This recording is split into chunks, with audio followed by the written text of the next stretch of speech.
Hey guys, Tony here, and just like that, LossLess has broken out of trend, and we are trading up. I can definitely see us go back to 194.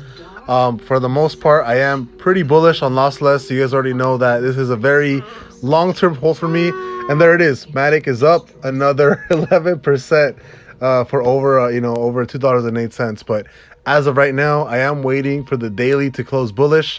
Probably gonna happen tomorrow or Saturday. That's what I'm expecting it to. But as of right now, I did load up about another 1,000 lossless coins.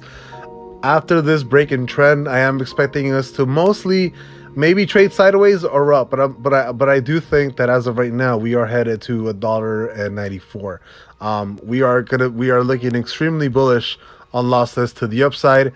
And even right now, you guys can see this bull trigger get created back here at 17, so that's what, 5 o'clock in the afternoon. It got created, and all we've been doing is trading up on this bear trigger. So I am expecting trend to get broken and for us to keep moving to that $1.94 mark. I think we gotta wait a little bit longer, maybe another couple of hours till we actually create candles up here.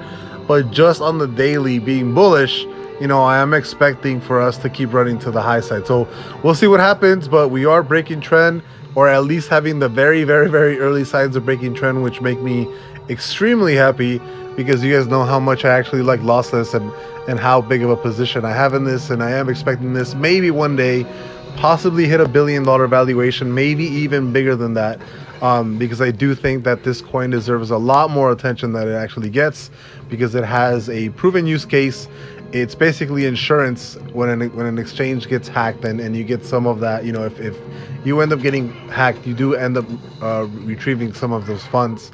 But I do have a lot of respect for LossLess. They already have proven tech, and I can definitely see this coin at like $500, if not $1,000 or so. So I'll see you guys later. Have a great day, and bye bye.